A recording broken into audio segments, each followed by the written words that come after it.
Assalamualaikum warahmatullahi wabarakatuh.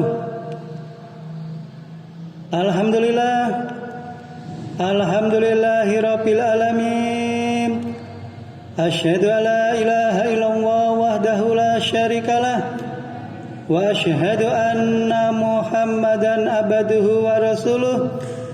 Allahumma shalli wa sallim wa barik ala nabiyyina Muhammad wa ala alihi wa sahbihi ajmain wa man tabi'ahum bi ihsani ila yaumiddin. Ya ibadallah, usikum wa nafsi bi taqwallah, faqad fazal muttaqun. Qala Allahu ta'ala fi kitabil karim, a'udzu billahi minasy syaithanir rajim. Ya ayyuhalladzina amanu taqullaha haqqa tuqatih wa la tamutunna illa wa antum muslimun. Amma ba'du. Kaum muslimin, jamaah yang dirahmati Allah, alhamdulillah, puji syukur kepada Allah Subhanahu wa taala yang telah melimpahkan rahmat-Nya pada kita semua, sehingga kita oleh Allah masih diberi kesehatan, kekuatan, kesempatan, dan nikmat-nikmat yang lainnya. Semoga kita termasuk hamba-hamba Allah yang bersyukur. Kaum muslimin, jamaah yang dirahmati Allah, Rasulullah Muhammad SAW telah bersabda, qalat Aisyah, telah berkata Aisyah, inna Rasulullah SAW, sesungguhnya Rasulullah Muhammad SAW qala, telah bersabda, ma min yaumin aktsara min ayyutiqallahu fi abada minan nar yaumi arafah min yaumi arafah wa innahu la yadhunu summa yubahiya bimul malaikah wa yaqulu ma arada haula'i, rawahu Muslim. Aisyah berkata, Rasulullah Muhammad SAW bersabda, tidak ada satu hari pun yang hari itu Allah lebih banyak membebaskan hamba-hambanya dari api neraka daripada hari Arafah.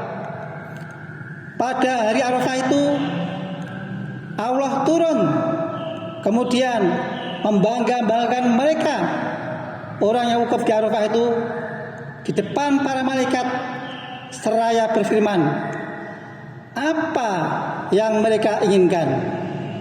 Hadis riwayat Muslim. Kaum muslimin, jamaah yang dirahmati Allah, kehidupan ini layaknya sebuah perlombaan. Di dalamnya selalu ada pemenang dan juga pecundang. Dalam perspektif Al-Quran, pemenang dalam perlombaan ini bukanlah mereka yang melimpah hartanya, luas dan mewah rumahnya, atau tinggi pangkat dan kedudukannya. Pemenang sesungguhnya adalah mereka yang dijauhkan dari api neraka. Kaum muslimin, jamaah sekalian yang dirahmati Allah, dalam konteks ini setiap muslim tentu bercita-cita menjadi pemenang. Dan cita-cita tersebut bukanlah sesuatu yang muluk-muluk, karena semua amalan yang akan menjauhkan kita dari neraka tertuang secara sempurna dalam Al-Quran ataupun hadis Nabi yang sahih. Kita tinggal mengkajinya, bagi yang mampu dan mengamalkannya. Hari Arafah adalah salah satu objek kajian yang menarik dan penting untuk kita alami, untuk kita dalami. Melalui ayat, hadis, dan keterangan para ulama, kita akan mendapatkan ilmu yang terkait dengan hari Arafah yang tentu saja akan menuntun kita merebut kemenangan yang hakiki, yaitu kita dibebaskan dari api neraka. Kaum muslimin, jamaah sekalian yang dirahmati Allah, setiap kita mengkaji sejarah Islam, kita pasti akan terhenti pada tanggal 9 Zulhijjah atau hari Arafah. Pada hari itu terekam beberapa peristiwa penting.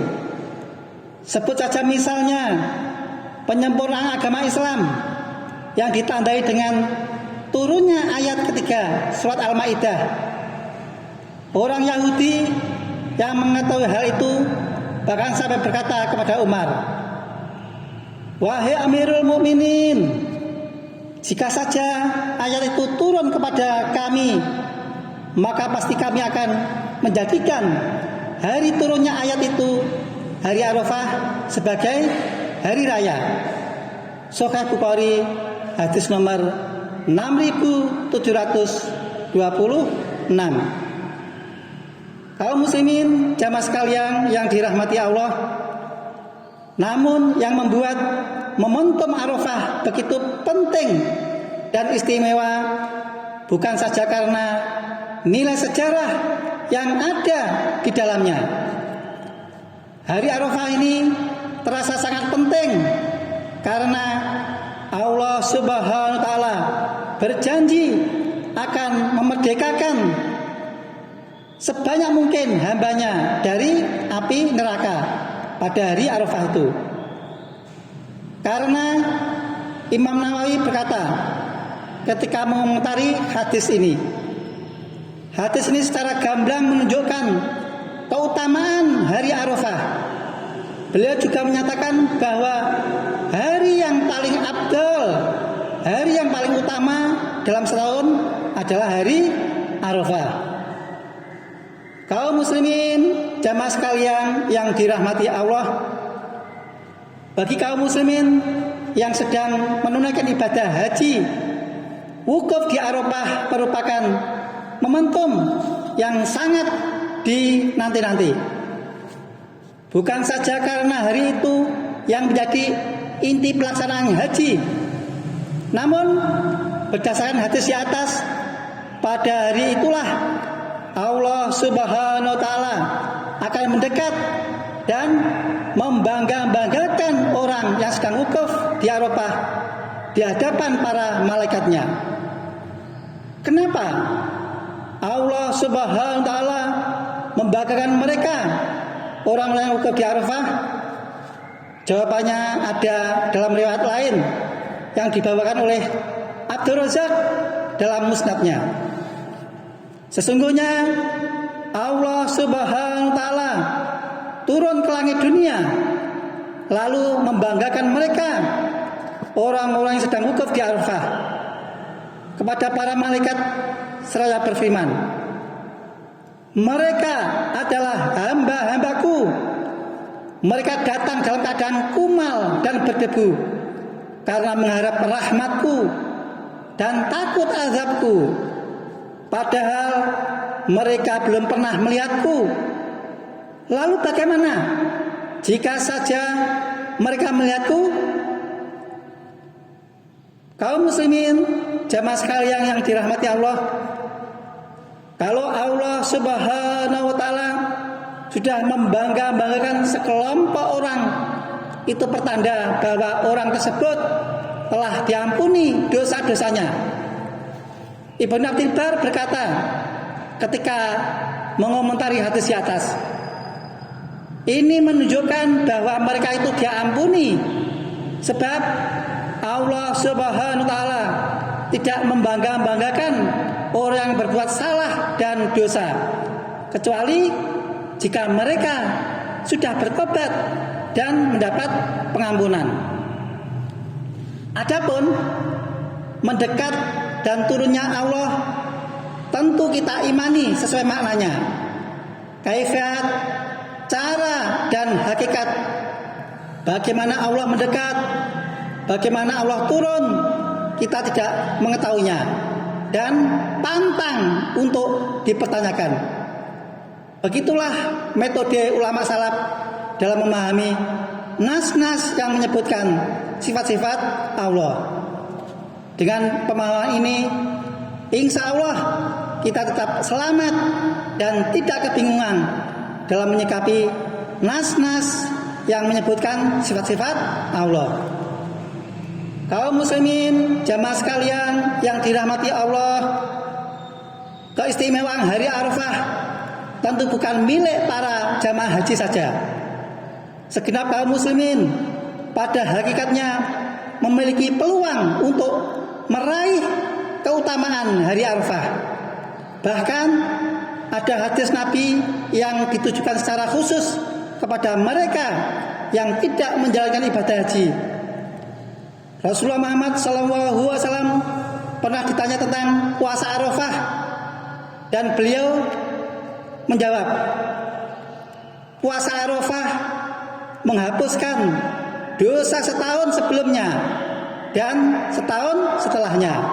Hadis riwayat Muslim.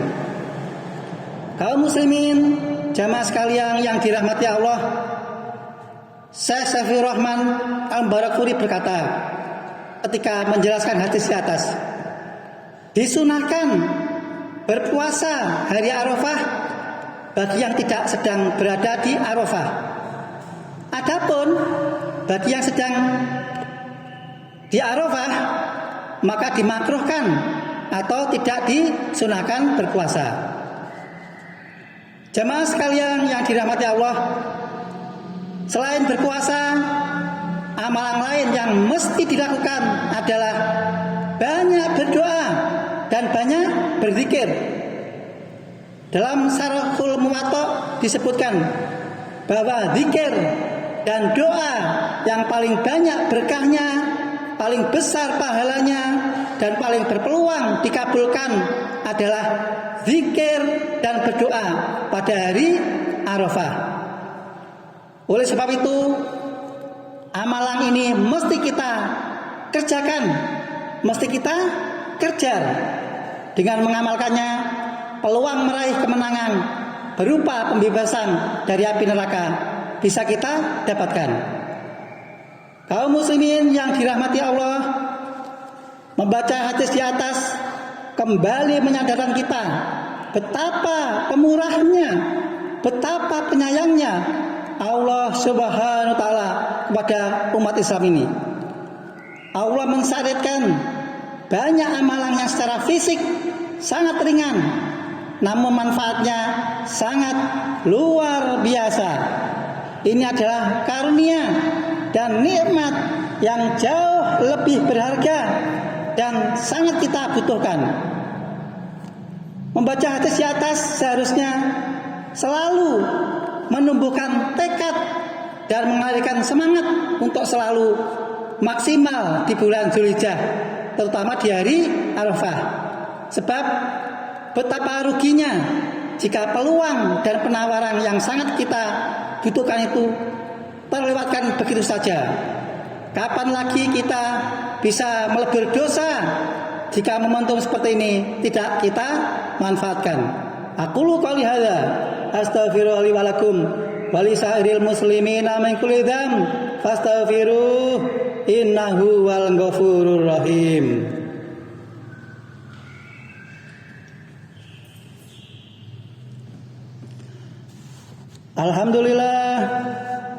Alhamdulillahi rabbil alamin. Asyhadu an la ilaha illallah wahdahu la syarikalah wa asyhadu anna Muhammadan abduhu wa rasuluh. Allahumma shalli wa sallim wa barik ala nabiyyina Muhammad wa ala alihi wa sahbihi ajmain wa man tabi'ahum bi ihsani ila yaumiddin. Amma ba'du. Jamaah sekalian yang dirahmati Allah,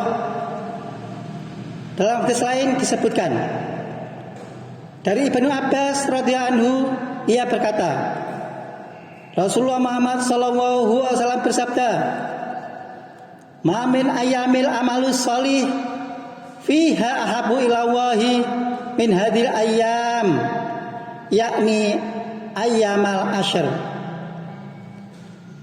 Tiada hari di mana amal soleh lebih dicintai Allah. Amal soleh lebih dicintai Allah daripada hari-hari ini. Maksud Nabi adalah 10 hari awal bulan Zulhijjah. 10 hari awal bulan Zulhijjah, tanggal 1 sampai tanggal 10 bulan Zulhijjah.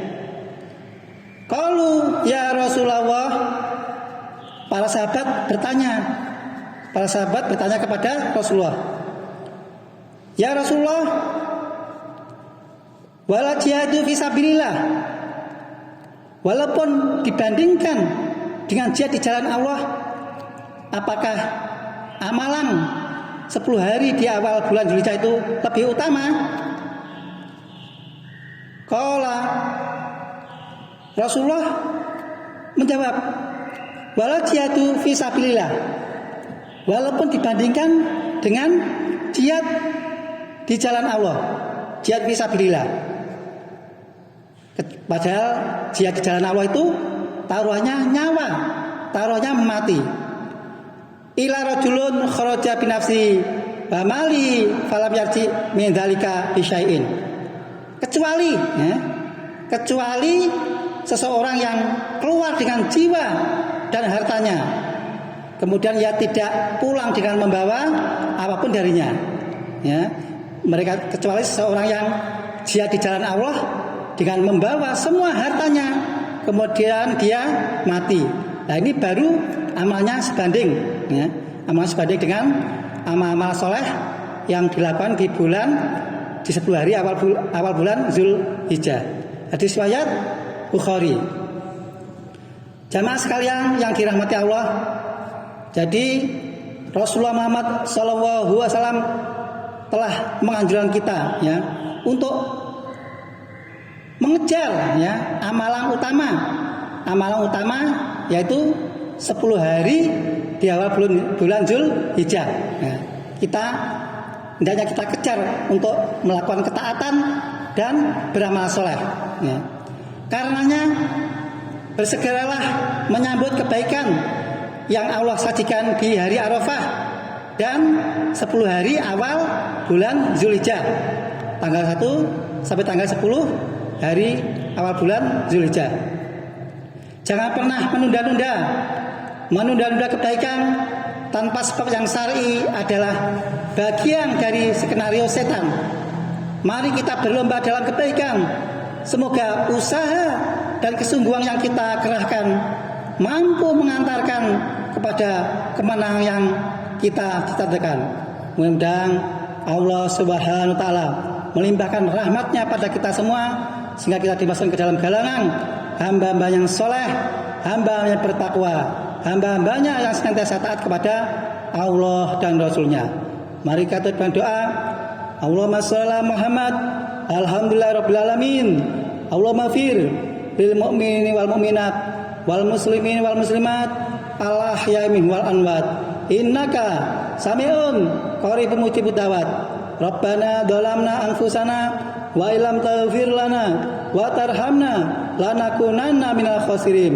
Allahumma ighfir lana dzunubana wa li walidaina warhamhuma kama rabbayana shighara. Rabbana atina fid dunya hasanah wa fil akhirati hasanah wa qina adzabannar.